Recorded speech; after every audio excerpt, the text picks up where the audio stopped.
نحمده ونصلي على رسوله الكريم أما بعد فأعوذ بالله من الشيطان الرجيم بسم الله الرحمن الرحيم رب اشرح لي صدري ويسر لي أمري واحلل عقدة من لساني يفقهوا قولي رب زدني علما اللهم ربنا زدنا علما اللهم أرنا الحق حقا وارزقنا اتباعه وأرنا الباطل باطلا وارزقنا اجتنابه.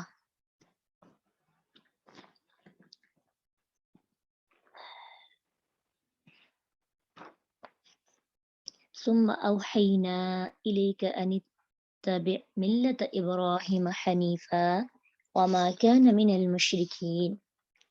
ثم أوحينا پھر ہمیں تیری طرف وحی کی. ثم أوحينا إليك وحی کی ہم نے إليك آپ کی طرف ان اتبع کہ آپ پیروی کیجئے. کس کی پیروی کریں؟ ملت ابراہیم کی. کیوں پیروی کریں؟ حنیفہ وہ ایک طرف ہو جانے والا تھا، وہ یکسو تھا، اللہ کی خالص دل سے عبادت کرنے والا.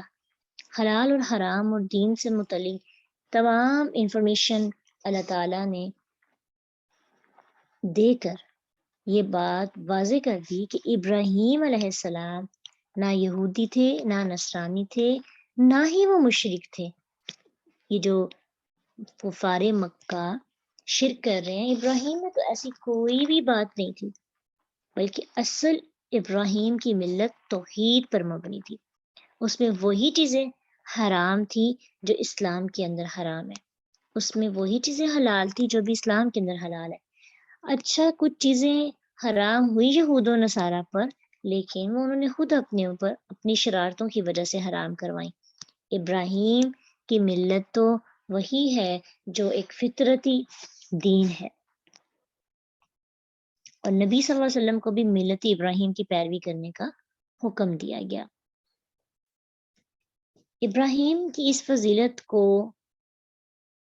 اللہ سبحانہ تعالیٰ نے نبی صلی اللہ علیہ وسلم کو پیروی کرنے کا حکم دے کر اور بڑھا دیا. اگرچہ ابراہیم علیہ السلام کی اولاد میں سے تھے نبی صلی اللہ علیہ وسلم، لیکن آپ صلی اللہ علیہ وسلم ساری اولاد آدم کے سردار ہیں. جتنے بھی انبیاء آئے سب سے چھوٹے، سب سے محبوب، سب سے آخری نبی، لیکن سب کے سردار ہیں. اب سردار کو حکم دیا جا رہا ہے کہ ابراہیم علیہ السلام کی پیروی کریں، تو نبی صلی اللہ علیہ وسلم کی عظمت ظاہر ہوتی ہے، اور ابراہیم علیہ السلام کے لیے یہ باعث فضیلت بات ہے کہ نبی صلی اللہ علیہ وسلم کو ان کی پیروی کرنے کا حکم دیا جا رہا ہے، ان کی ملت کی پیروی کرنے کا حکم ہے. یہ ان کے لیے ایک باعث فضیلت ہے، ابراہیم کی فضیلت یہاں سے ظاہر ہوتی ہے. تو خاص طور پر یہاں پہ پوائنٹ آؤٹ کیا ہے وما کان من المشرکین، کیونکہ مشرک لوگ ہی کہتے تھے کہ ابراہیم کے دین پر ہیں، ہم ملت ابراہیمی ہیں، اس کو مانتے ہیں. تو اللہ نے کہا وہ تو مشرک نہیں تھے، تم تو بہت شرک کرتے ہو. انما جعل السبت علی الذین اختلفوا فیہ، ہفتے کا دن تو صرف ان لوگوں پر مقرر کیا گیا جنہوں نے اس میں اختلاف کیا. ہفتے کے دن کے بارے میں سورۃ بقرہ کے اندر بھی ڈیٹیل میں پڑھا گیا نا. ہفتے کا دن جیسے ہمارا جمعے کا دن ہے نا، تو ایک تعظیم کا دن ہے. اس دن جمعے کے ٹائم پہ تجارت سے منع کیا جاتا ہے اور پورے ہفتوں کا سردار ہے. تو ہفتے کے دن کی تعظیم ملت اسلام میں نہیں ہے. ابراہیم علیہ السلام کی شریعت میں بھی ہفتے کے دن کی تعظیم نہیں تھی. یہ دن بعد میں جو لوگ تھے انہوں نے اپنے لیے مقرر کیا تھا، جنہوں نے اس میں اختلاف کیا. موسیٰ علیہ السلام نے ان پر جمعہ کے دن کی تعظیم واجب کی تھی، لیکن انہوں نے اس میں اختلاف کر کے ہفتے کا دن مقرر کر لیا. تو اللہ تعالیٰ نے ان پر پھر اسی دن کی تعظیم فرض کر دی کہ اس میں شکار مت کرو، یعنی ہفتے کے دن اب تم نے شکار مچھلیاں نہیں پکڑنی. مسلمانوں کے لیے یعنی اسلام کے اندر تعظیم کا دن کون سا ہے؟ فرائیڈے ہی ہے. ابراہیم کے دین میں بھی فرائیڈے ہی تھا، تمام انبیاء کے دین میں فرائیڈے تھا، لیکن پھر یہود و نصارہ نے خود اپنے ڈیز کو چینج کیا، اور پھر اللہ نے ان کی مرضی کے مطابق ان کو اس دن شکار کرنے سے منع کیا۔ ایک روایت بھی ہے صحیح بخاری میں ابو ہریرہ رضی اللہ عنہ سے کہ نبی صلی اللہ علیہ وسلم نے فرمایا ہم سب سے بعد میں آنے والے ہیں جو قیامت کے دن سب سے پہلے ہوں گے، باوجود اس کے کہ ان لوگوں کو ہم سے پہلے کتاب دی گئی، پھر ان کا دن جو ان پر فرض کیا گیا تو انہوں نے اس میں اختلاف کیا، تو اللہ تعالیٰ نے ہمیں اس جمعے کے دن کی ہدایت دی۔ سو لوگ تعظیم والے دن میں بھی ہم سے پیچھے ہیں، کیسے؟ یہود جو ہیں وہ ہم سے بعد والے دن کو اپنا تعظیم والا دن مانتے ہیں، یعنی سیٹرڈے، اور عیسائی جو ہیں اس سے اگلا دن یعنی سنڈے، جو سنڈے کو ہم انجوائے کرتے ہیں اور ویکینڈ سنڈے پہ جا کے ہم مناتے ہیں، اور اس کو تعظیم کا دن، پھر اس میں چھٹی بھی ہوتی ہے، بہت سے کام کرتے ہیں، تجارت میں بھی ہم تھوڑا سا کر لیتے، اپنی بزنس وغیرہ اس دن بند کرتے ہیں۔ تو کبھی ہم نے سوچا ہے یہ سنڈے کا دن کہاں سے ہے؟ یہ عیسائیوں کا دن ہے، وہ اپنی تعظیم کا دن سنڈے کو جو ہے نا مانتے ہیں، حالانکہ اللہ نے تعظیم کا دن فرائیڈے رکھا ہے۔ تو عیسائی اور یہودی ہم سے پیچھے ہیں اس معاملے میں بھی۔ جمعے کا دن ہی تھا لیکن اختلاف کی وجہ سے انہوں نے ہفتہ اور اتوار کر لیا۔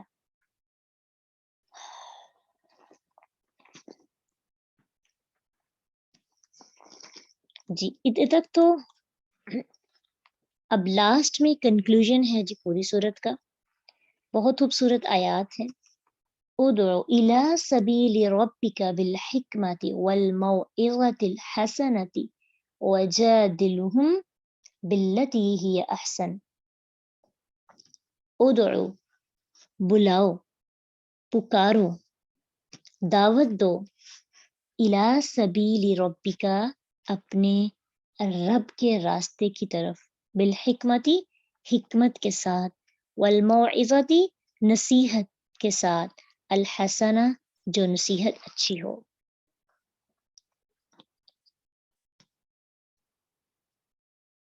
تو یہاں پہ مطلب یہ ہے کہ اللہ کے راستے کی دعوت دو چیزوں سے خالی نہیں ہونی چاہیے۔ نمبر 1 اس میں حکمت ہو، یعنی ایسی محکم اور پختہ دلیل جو حقیقت کے مطابق ہو، جس میں کوئی غلطی نہ ہو، مخاطب کے نزدیک چاہے وہ مسلم ہو یا نہ ہو، اس کے نزدیک وہ بات جو ہے نا اوتھینٹک ہو، وہ ماننے کو تیار ہو۔ ہاں دشمنی کی وجہ سے وہ انکار کر دے یا نعت کی وجہ سے، لیکن اوتھینٹک بات ہر بندہ ایک دفعہ مان لیتا ہے، اور اوتھینٹک بات کوئی برہان بھی کہتے ہیں، جیسے کہ سورۃ بقرہ آیت نمبر 111 میں اللہ سبحانہ تعالیٰ فرماتے ہیں قُلْ هَاتُوا بُرْهَانَكُمْ إِن كُنتُمْ صَادِقِينَ، کہہ دو لاؤ اپنی دلیل اگر تم سچے ہو۔ تو دلیل محکم بات کیا ہے؟ برہان، اس لیے حکمت کو دلیل برہانی بھی کہتے ہیں۔ اللہ کے راستے کی طرف بلاؤ حکمت کے ساتھ۔ اب یہ دعویٰ کا جو کام کرتے ہیں، جو قرآن اور حدیث کی بات کرتے ہیں، لوگوں کو حق کی طرف لے کے آنا چاہتے ہیں نا، یہ آیت خاص طور پہ ان کے لیے قرآن کی سب سے خوبصورت آیت، اور میری بہت فیوریٹ آیت ہے، صرف اس لیے کہ اگر ہمیں اس آیت کی سمجھ آ جاتی ہے نا، ہمیں پورا دعویٰ کا کام کرنا آ جاتا ہے۔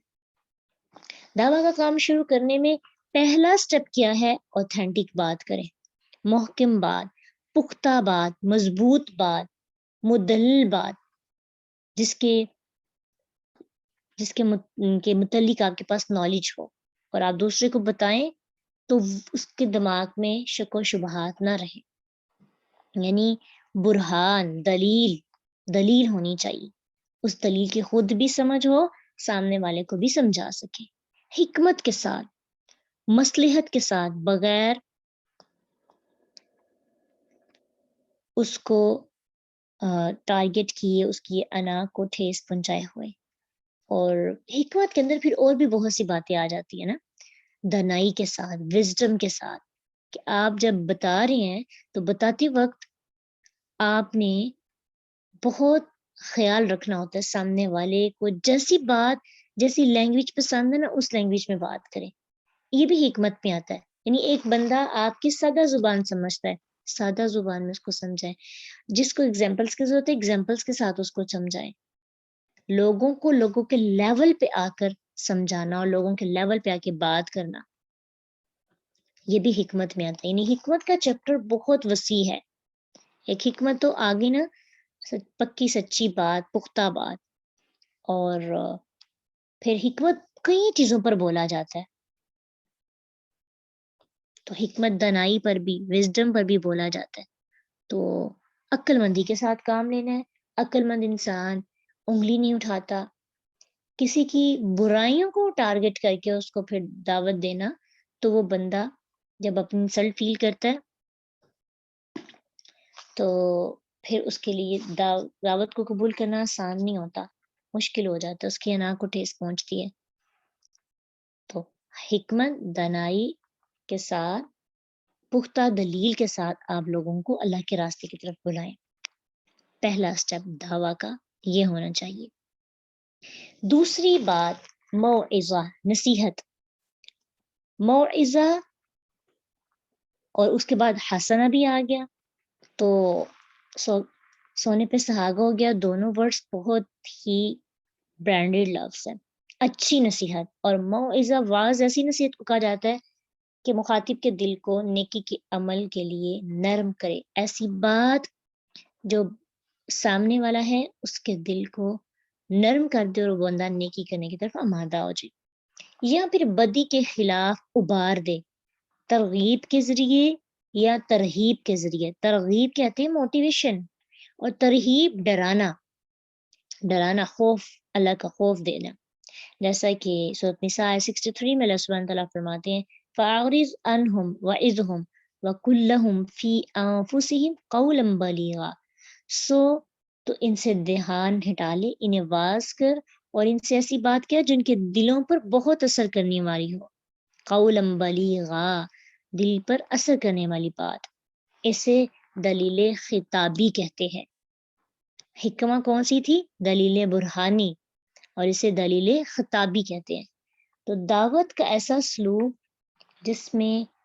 جس کی خوبی کیا ہو کہ وہ نرمی اور ملائمت کا خیال رکھا جائے، بد زبانی اور سخت کلامی سے پرہیز کیا جائے، زبان بڑی مناسب ہونی چاہیے۔ کسی کو برے اخلاق کے ساتھ دعوت دینا، وہ بندہ کبھی بھی دعوت قبول نہیں کرے گا۔ آبزرو کریں ہمارا جو دعویٰ کا سسٹم ہے نا، وہ بہت ڈسٹرب ہو گیا۔ ہم دوسروں کو اس کی غلطی بتاتے ہیں، ساتھ کہتے ہیں تم نے کون سا ماننی ہے، میں نے تمہیں تو 1000 دفعہ سمجھا ہے، پھر اس کی اتنی غلطیاں گنواتے ہیں، تم جگہ یہاں اس کا دل نرم ہو جاتا ہے۔ لیکن جب وہ کہتا ہے نا کہ مجھے ماضی کا تانا دیا جا رہا ہے، تو وہ بندے کا جو دل نرم ہوتا ہے نا، اس کی دل کی نرمی بھی ختم ہو جاتی ہے۔ تو یاد رکھیے، آپ کی وجہ سے کوئی اسلام سے دور ہٹے گا تو اللہ تعالیٰ نے آپ سے پوچھنا ہے۔ تو بد زبانی، سخت کلامی، طنز، تنقید، ماضی کے تانے، یا ایسا روکھا لہجہ اختیار کرنا جس سے بعض لوگ سننا ہی نہیں چاہیں، یہ دعویٰ کے کام میں بہت بڑی رکاوٹ ہوتی ہے، لوگوں کے دل سخت ہو جاتے ہیں۔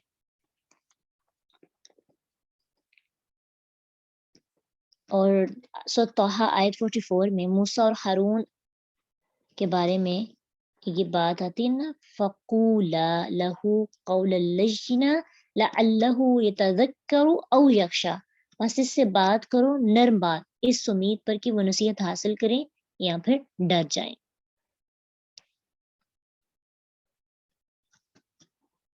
تو کیا سمجھ میں بات آئی کہ ترغیب اور ترہیب کے ذریعے لوگوں کو نیکی کی دعوت دینا، لوگوں کو نیکی کی طرف بلانا،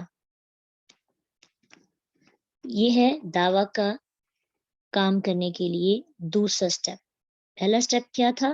حکمت کے ساتھ بات کریں۔ دوسرا، نصیحت ایسی ہو جو دلوں پہ اثر کرے، یعنی اپنی بات میں تاثیر پیدا کرنے کے لیے ہمیں الفاظ ایسے استعمال کرنے چاہیے عاجزی کے ساتھ۔ اور ویسے بھی بات یاد رکھیے کہ وہی بات دوسروں کے دلوں پہ اثر کرتی ہے جس میں ہم خود بھی عمل کر رہے ہوتے ہیں، ہمیں اس کے فوائد کا پتہ ہوتا ہے۔ تو ایسی ہی نصیحت دوسروں کو کرنی چاہیے جس پہ ہم خود عمل کر رہے ہوں، تاکہ وہ بات دوسروں کے دلوں پہ اثر کرے۔ تیسری چیز، وہ کیا ہے؟ وَجَادِلْهُمْ بِالَّتِي هِيَ أَحْسَنُ، دعوت کے دوران اگر حکمت اور اچھی نصیحت کے باوجود سامنے والا بحث اور مجادلے یعنی جھگڑے پہ اتر آئے تو پھر آپ بھی ان سے جھگڑا کریں، مجادلہ کریں۔ مجادلہ جادل جو ہے نا باب مفاعلہ سے ہے، دو فریق یعنی ایک آپ ہے اور ایک سامنے والا، ٹھیک ہے؟ تو کوشش ہر حال میں یہی ہو کہ اچھا اخلاق ہو، لیکن پھر کیا کریں کہ اگر جھگڑا ہو جائے، بحث ہو جائے تو پھر اچھی بحث کرنی ہے۔ جو انسان آپ سے بحث کر رہا ہے کم از کم اس سے اچھی بحث ہو، طریقہ بہتر ہو، گالی گلوچ نہ ہو، ذاتی حملے نہ ہو، کسی پر تنقید نہ ہو۔ کوئی کر رہا ہے نا آپ پر تنقید، کوئی گالی دے رہا ہے، آپ کا جواب گالی پہ نہ ہو۔ کوئی انگلی اٹھا رہا ہے آپ کی ذات پر، آپ انگلی نہ اٹھائیں۔ کوئی تنقید کر رہا ہے، طنز کر رہا ہے، آپ طنز نہ کریں۔ بحث بھی کیا ہو؟ اچھی بحث ہو، ایسی بحث ہو کہ جو سامنے والے کو لاجواب کر دے، یعنی دین کے معاملے میں خاص طور پر اوتھینٹک علم ہونا چاہیے آپ کے پاس، ٹھیک ہے؟ تو تیسرا ہم نے کام کیا سیکھا دعویٰ کے سفر میں جو ہمارے لیے کام آئے گا؟ فرسٹ اسٹیپ کیا تھا؟ یاد کیجیے، فرسٹ اسٹیپ کیا ہے؟ حکمت کے ساتھ بات کرنی ہے، اور حکمت کے بہت سے میننگز ہیں، اگر 2-3 میننگز کو بھی دیکھا جائے نا بات سمجھ آ جاتی ہے، مزید اس پہ ہم خود بھی سوچیں گے۔ اور سیکنڈ چیز کیا ہے کہ نصیحت ایسی ہو جو دلوں پہ اثر کرے، اور تیسری چیز کیا ہے کہ بحث اگر کرنی پڑ جائے تو بحث کا انداز اچھا ہونا چاہیے، مخاطب جو ہے اس سے تو کم از کم اچھا ہو، وہ جتنا بھی بگڑ جائے آپ نہ بگڑے، آپ کو بحث کرنی پڑے گی تو آپ کریں۔ اور اگر یہاں پہ بھی یعنی اس بحث کا فائدہ نہیں ہوتا تو پھر اگلا سٹیپ آتا ہے جہاد، ٹھیک ہے؟ اگر وہی بات نہ مانے تو پھر جیسے کفار سے جہاد کرنے کا حکم دیا گیا تھا نا، سورۃ عنکبوت آیت نمبر 46 میں اللہ سبحانہ تعالیٰ فرماتے ہیں وَلَا تُجَادِلُوا أَهْلَ الْكِتَابِ إِلَّا بِالَّتِي هِيَ أَحْسَنُ إِلَّا الَّذِينَ ظَلَمُوا مِنْهُمْ، اہل کتاب سے جھگڑا نہ کرو مگر اس طریقے سے جو سب سے اچھا ہو، لیکن وہ لوگ جنہوں نے ان میں سے ظلم کیا، جو ظلم کرتے ہیں پھر حق پہ قائم نہیں ہونا چاہتے تو ان کا پھر جہاد کے سوا کوئی علاج نہیں، پھر ان سے جہاد کا حکم دیا گیا۔ کتنی دیر کے بعد جا کے جہاد کا سٹیپ آتا ہے؟ تو ہم ایویں دین کو پکڑ کر خراب کرتے جاتے ہیں، بدنام کرتے رہتے ہیں کہ دین کے اندر تو بس مار پٹائی کی بات ہوتی ہے۔ پہلے دیکھیے کتنے سٹیپس سمجھائے گئے ہیں اتنے خوبصورت انداز میں، تو اگر وہ مسلمان اس کو اپلائی نہیں کرتا تو وہ قصور مسلمان کے اسلام کا تو نہیں ہے۔ اسلام نے تو امن کی بات کی، اسلام تو بھائی چارے کی بات کرتا ہے نا۔ ان ربک هو اعلم بما ضل عن سبیلہ، اللہ جانتا ہے، بہت زیادہ جانتا ہے، اعلم زیادہ جانتا ہے کہ کون اس کے رستے سے گمراہ ہے۔ اس آیت کے فوائد میں سے 2 فائدے سب سے زیادہ ظاہر ہیں۔ پہلے تو یہ کہ اگر کسی شخص کے ایمان نہ لانے کی وجہ سے ہم اس کو دعوت دینا سٹاپ کر دیتے ہیں تو ہمارے لیے اس میں ایک تسلی ہے کہ آپ کو علم نہیں ہے، ہو سکتا ہے وہ بندہ ان خوش نصیبوں میں سے ہو جنہیں ہدایت نصیب ہونی ہو، تو یہ علم تو صرف اللہ کے پاس ہے نا، تو کیوں ہم اپنی ہی خیالات کی وجہ سے، یا اگر اس بندے نے ایک دو دفعہ ہماری بات کو اگنور کیا تو ہم اس بندے کو اب دعویٰ نہیں دیتے، اس بندے کو موٹیویٹ ہی نہیں کرتے، اس کو اشارتاً سمجھاتے نہیں ہیں، دعوت کا کام اس سے روک لیتے ہیں، تو ایسا ہم نہیں کر سکتے۔ ہم نہیں جانتے کہ اللہ نے اس کے حق میں گمراہی لکھی ہے یا ہدایت لکھی ہے۔ ہم کون ہوتے ہیں کسی کے ہدایت ملنے یا نہ ملنے کا فیصلہ کرنے والے؟ ہمارا کام صرف کوشش ہے، ہدایت دینا کس کا کام ہے؟ اللہ کا۔ اور دوسرا جو فائدہ اس آیت کا ہے وہ یہ ہے کہ اللہ سبحانہ تعالیٰ نے فرمایا نا ان ربک هو اعلم بمن ضل عن سبیلہ، کہ بے شک اللہ تعالیٰ زیادہ جانتا ہے جو اس کے راستے سے گمراہ ہے۔ تو آگے اگر وہم بالمہتدین، اور جو ہدایت پانے والا ہے، اتنا کافی تھا، لیکن اللہ نے وہو اعلم، اور اللہ زیادہ جاننے والا ہے بالمہتدین، ہدایت پانے والوں کو. تو مقصد یہ ہے کہ کافر لوگ اپنے آپ کو ہدایت یافتہ اور مسلمانوں کو گمراہ سمجھتے رہے نا، لیکن اللہ زیادہ جانتا ہے کہ اصل گمراہ کون ہے اور اصل ہدایت یافتہ کون ہے. یہ علم اللہ کے پاس ہے.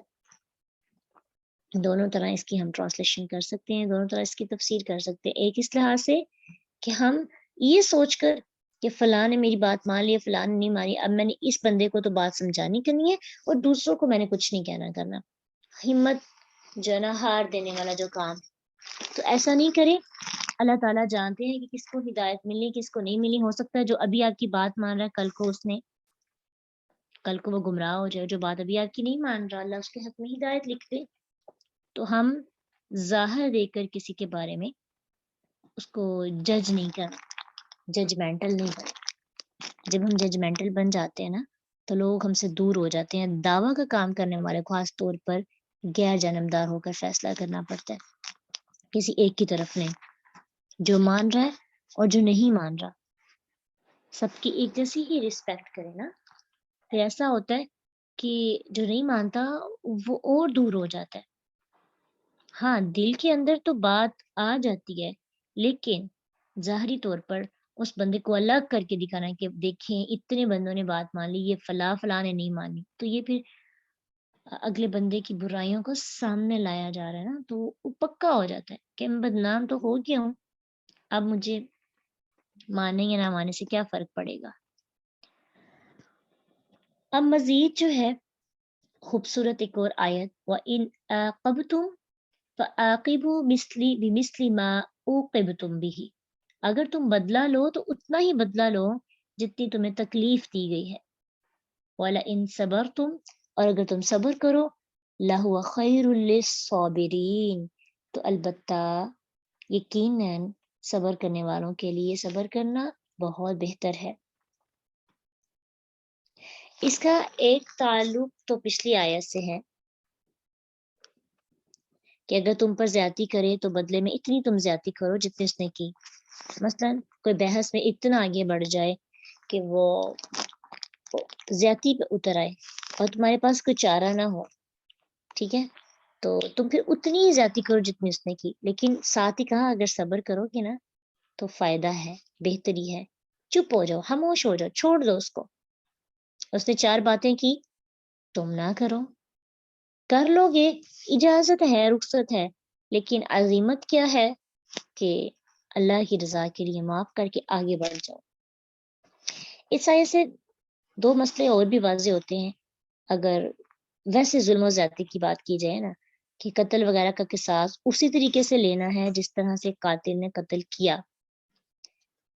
اور اس کے بارے میں ایک صحیح مسلم کی حدیث بھی ہے نا کہ ایک بچی کا سر 2 پتھروں میں کچل دیا تھا ایک شخص نے، تو آپ صلی اللہ علیہ وسلم نے بھی اسی طرح قتل کرنے کا حکم دیا.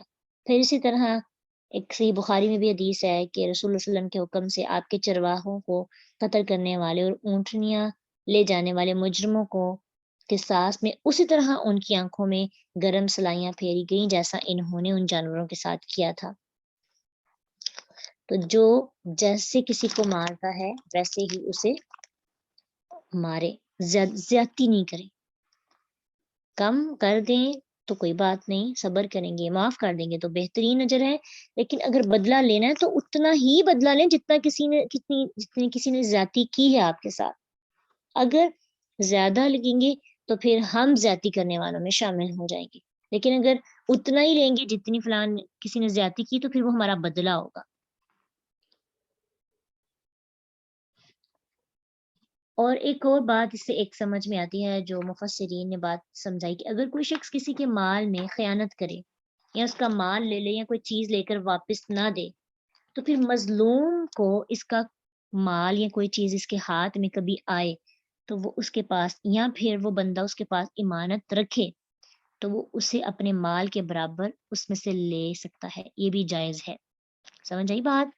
اگر آپ کی کوئی چیز لے لیتا ہے پھر واپس ہی نہیں دیتا، ایسی چیز ہتھیا لیتا ہے، ظلم ہے نا، خیانت کرتا ہے، اور کل کو آپ کے پاس وہ امانت رکھواتا ہے یا کوئی چیز آپ کے ہاتھ میں اس کی آ جاتی ہے تو آپ اپنا بدلہ لے سکتے ہیں. جو چیز اس نے آپ کی قبض کی ہے وہ کیا کریں، اتنی اسی کی ایکول اس کی چیزوں میں سے وہ چیز لے لیں.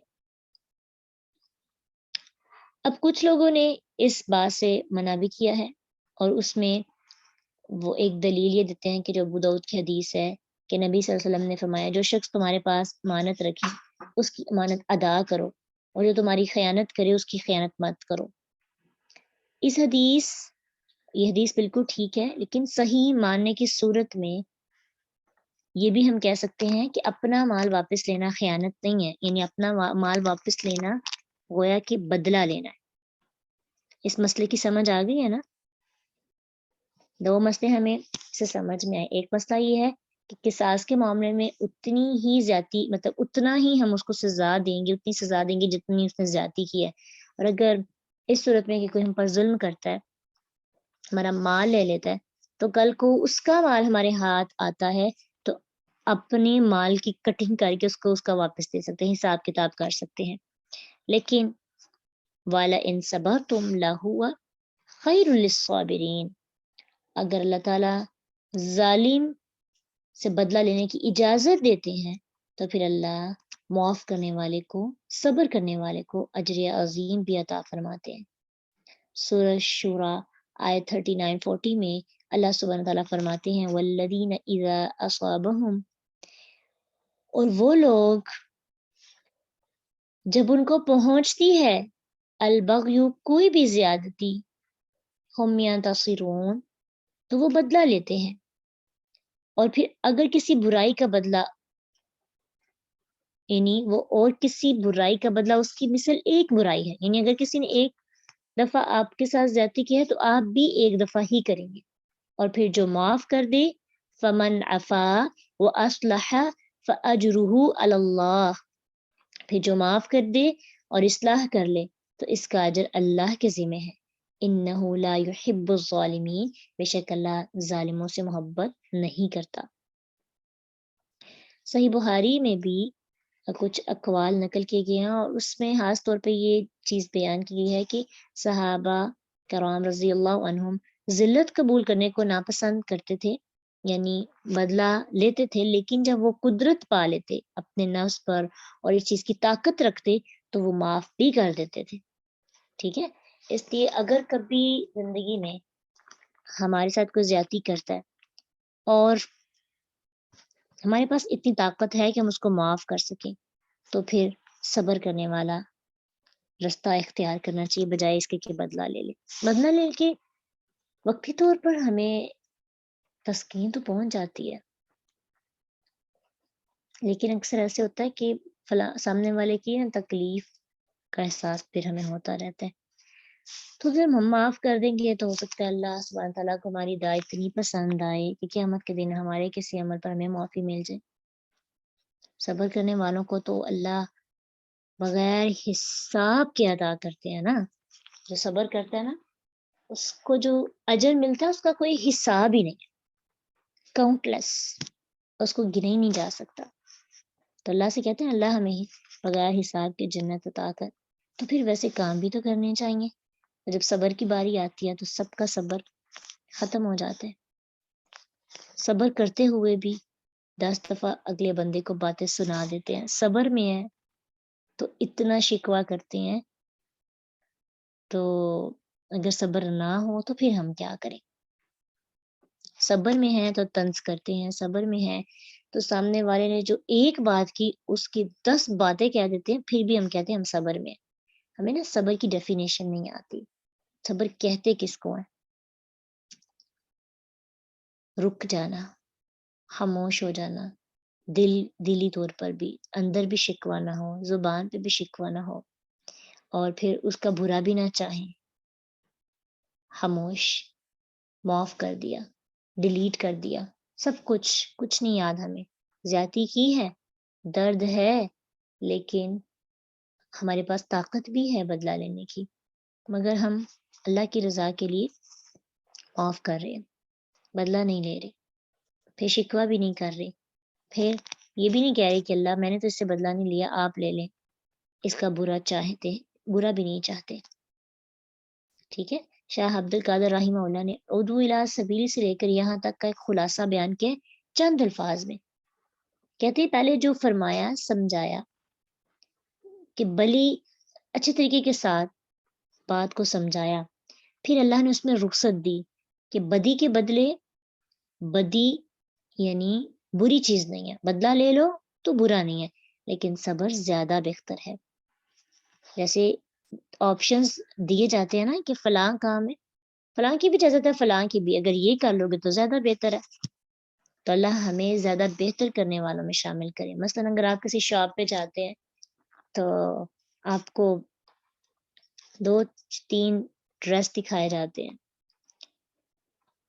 تو دکان والا کہتا ہے یہ بھی بہتر ہے، یہ بھی بہتر ہے، لیکن زیادہ اچھا یہ ہے، آپ نے جس فنکشن پہ پہننا ہے اس کے لیے زیادہ اچھا سٹائل یہ ہے. تو وہ کتنا ہی مہنگا کیوں نہ ہو، پھر ہمارے دل کو لگنے لگتا ہے اور ہم اسی کو پرچیز کر کے گھر آ جاتے ہیں. تو اللہ نے بھی نا 2-3 چیزیں سامنے رکھ دی. بدلہ لے لو، جائز ہے، لے سکتے ہو، کوئی نہیں منع کر رہا، لیکن صبر زیادہ بہتر چیز ہے. وَاصْبِرْ، صبر کر، وَمَا صَبْرُكَ إِلَّا بِاللَّهِ، تیرا صبر اللہ کے ساتھ ہے. وَلَا تَحْزَنْ عَلَيْهِمْ، ان پر غم نہ کر. وَلَا تَكُ فِي ضَيْقٍ مِّمَّا يَمْكُرُونَ، اور نہ کسی تنگی میں مبتلا ہو اس چیز میں جو وہ تدبیریں کرتے ہیں. آخر میں پھر اللہ نے صبر کا حکم دیا اور ساتھ ہی فرمایا کہ اگر صبر جیسا مشکل اور عظیم کام کر لو تو اسے اپنا کمال مت سمجھنا، یقین رکھنا کہ صرف اور صرف اللہ کی عنایت سے ممکن ہوا ہے. تمہیں اس کا فائدہ اسی صورت میں ہو سکتا ہے اللہ کی نعمت سے غافل نہ ہو، اس کے سامنے عاجز اور منکسر رہو، ہر وقت اس سے دعا کرتے رہو اللہ کے ساتھ. وَاصْبِرْ وَمَا صَبْرُكَ إِلَّا بِاللَّهِ. اس آیت پہ غور کریں، ان الفاظ پہ. صبر کرو، تیرا صبر اللہ کے بغیر نہیں ممکن. اپنے اوپر خود کو کریڈٹ نہیں دینا. وَلَا تَحْزَنْ عَلَيْهِمْ، نبی صلی اللہ علیہ وسلم کو اپنی قوم کی ایمان نہ لانے پر اتنا غم ہوتا کہ شاید کہ وہ اپنی جان ہی گلا لے. اس پر اللہ تعالیٰ نے تسلی دی کہ آپ غم نہ کریں، ان کی سازشوں سے دل تنگ نہ کریں، اللہ تمہارے ساتھ ہے. ان اللہ مع الذین اتقوا، بے شک اللہ ان لوگوں کے ساتھ ہے جو ڈر گئے. والذین هم محسنون، اور ان لوگوں کے جو نیکی کرنے والے ہیں. یعنی دل تنگ وہ کرے جس کا ساتھی اور مددگار ہی کوئی نہیں. تو اللہ تو آپ کے ساتھ ہے، اللہ تو ہر متقی اور محسن کا ساتھی ہوتا ہے، مددگار ہوتا ہے. آپ اللہ کے فضل سے تمام متقی اور محسن لوگوں کے سردار ہیں. ترمذی میں آتا ہے کہ آپ صلی اللہ علیہ وسلم نے فرمایا انا سید ولد آدم یوم القیامت ولا فخر، میں قیامت کے دن تمام اولاد آدم کا سردار ہوں اور میں کوئی فخر نہیں کرتا اس پر. تو پھر جب آپ سردار ہیں، آپ کے ساتھ اللہ کی معیت ہے، تو پھر آپ دل تنگ نہیں کریں. ہمارے لیے بھی اس میں تسلی ہے کہ اگر دعویٰ کے کام کرتے وقت لوگ زیادتی کر دیتے ہیں، معاف کر دیں، صبر کریں، دل تنگ نہ کریں، پریشان نہ ہوں. گھر والے بات نہیں مان رہے، ان کو باطل راہوں پہ بھٹکتا ہوا دیکھتے ہیں تو پریشان ہونے لگتے ہیں. تو اپنے ان کو ہلاک نہیں کرنا. پیرنٹس ہیں تو بچوں کے معاملے میں ہلاک ہو جاتے، اتنا ہلاک ہو جاتے کہ اپنے آپ کو بیماریاں لگا دیتے ہیں، فرسٹریشن میں چلے جاتے ہیں، اتنی ٹینشن لیتے ہیں کہ اپنا آپ ختم کر دیتے ہیں، اپنی عبادات بھی بھول جاتے ہیں صرف بچوں کی وجہ سے.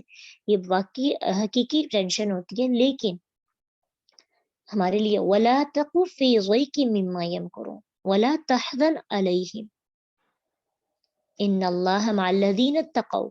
بہت بڑی تسلیاں ہیں اس میں. اور نہ مائیت دو طرح کی ہوتی ہے. ایک مائیت عامہ، یعنی ہر شخص،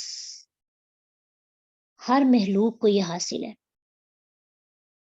اور اس کے بغیر کوئی چیز باقی نہیں رہتی. جیسے اللہ سبحانہ تعالیٰ فرماتے ہیں نا وَهُوَ مَعَكُمْ أَيْنَمَا كُنْتُمْ، وہ تمہارے ساتھ ہے تم جہاں بھی ہو. تو یہ مائیت عامہ ہے. دوسری مائیت خاصہ، جیسے کہ نبی صلی اللہ علیہ وسلم نے ابوبکر صدیق رضی اللہ عنہ سے کہا لا تحزن ان اللہ معنا، غم نہ کر، بے شک اللہ ہمارے ساتھ ہے. جیسے موسیٰ علیہ السلام نے کہا کلا ان معی ربی سیہدین، ہرگز نہیں، بے شک میرا رب میرے ساتھ ہے، وہ مجھے ضرور راستہ بتائے گا۔ تو یہ خاص معیت ہے، یعنی ہمارا مددگار۔ تو اس آیت میں بھی معیت خاصہ مراد ہے کہ اللہ تقوی اختیار کرنے والے محسن لوگوں کے ساتھ ہوتا ہے، اللہ ان کا ساتھی ہے، اللہ ان کا مددگار ہے، اللہ ان کا دوست ہے، بیسٹ فرینڈ ہے، ان کو پریشان ہونے کی ضرورت نہیں۔ صبر کریں تو پھر ایسا صبر کریں کمال ہو جائے، اور وہ کمال اپنا نہ سمجھے، کس کا سمجھے؟ اللہ کا۔ وما صبرک الا باللہ، اس کو ہائی لائٹ کریں، اور یہ لفظ بہت خوبصورت ہے، وما صبرک الا باللہ، تیرا صبر نہیں مگر اللہ کے ساتھ۔ اللہ ہی تجھے صبر کی توفیق عطا کرتا ہے، اللہ ہی سے توفیق مانگو، صبر کم ہو اللہ سے رجوع کرو۔ ولا تحزن علیہم، جو لوگ پریشان کرتے ہیں، تکلیف پہنچاتے ہیں، غمگین نہ ہو۔ کتنی خوبصورت تسلی دے دی نا اللہ نے سورۃ نحل کے لاسٹ پر، اتنی پیاری آیات۔ تو اگر کوئی پریشانی، ٹینشن، کوئی مسائل زندگی میں آ جاتے ہیں تو ایسی آیات سامنے رکھے نا تو بہترین تسلی ہوتی ہے ہمارے لیے، پھر ہم موٹیویشن ہمیں مل جاتی ہے۔